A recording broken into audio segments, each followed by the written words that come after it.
Before recorded history, before time, and before the concept of space itself, there was only a vast, empty void. The opening line of the Bible sets a definitive baseline for existence. In the beginning, God created the heavens and the earth. It establishes a singular, pre-existent intelligence standing entirely outside of time. Unlike other ancient origin stories that feature gods battling cosmic monsters, this creation happens through a simple, absolute mechanism, a spoken command. God says, "Let there be light," and the universe obeys. The days of creation that follow are an exercise in rigorous categorization.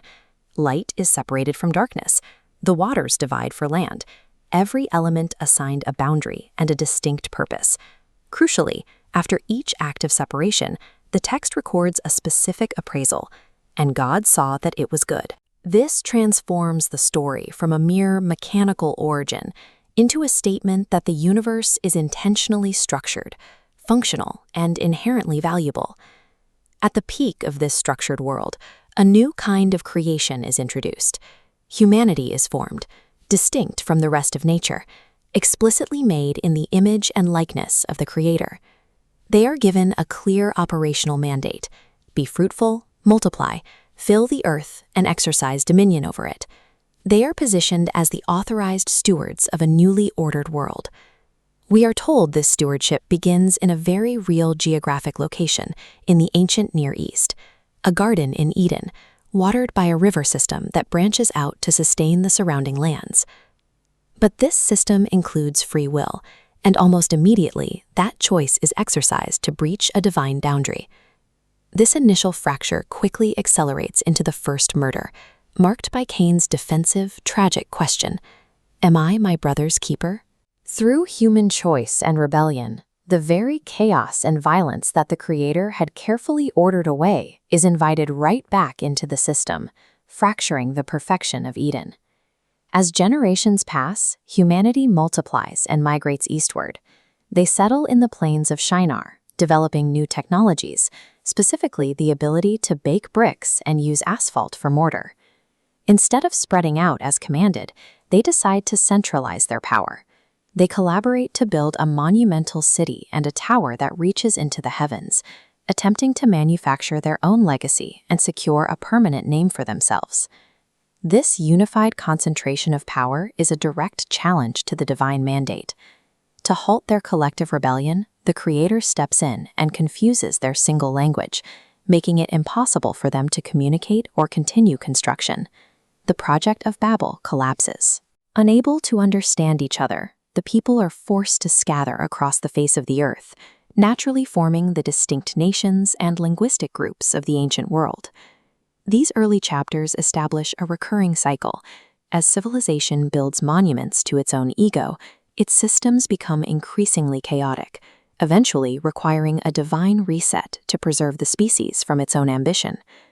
The focus of the story now narrows from the population of the entire world to a single man, Abram.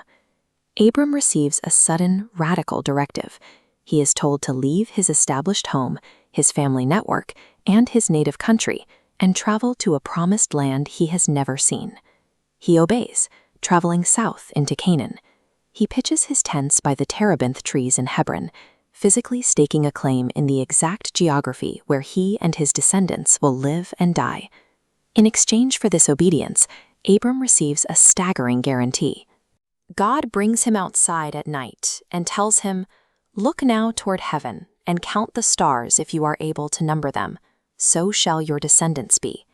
This moment establishes a covenant.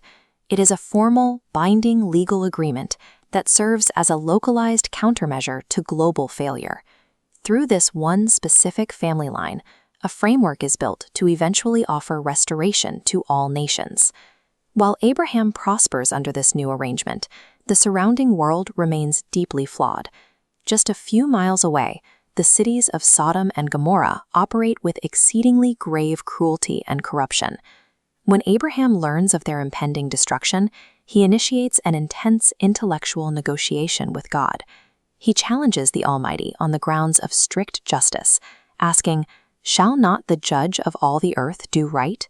and pleading for the lives of any righteous people trapped inside. But the corruption is total, and the resulting judgment is absolute. Fire and brimstone rain down, leaving a scorched, sterile wasteland in the plain where those cities once stood. Yet, through all of this surrounding destruction, famine, and moral decay, the promise holds. Abraham's family line survives. Isaac is born, then Jacob, and the family steadily multiplies. Ultimately, Genesis provides the legal architecture for the rest of the Bible. It shows a world where human failure is persistent, but where a specific, enduring promise from God creates a path toward a different kind of future.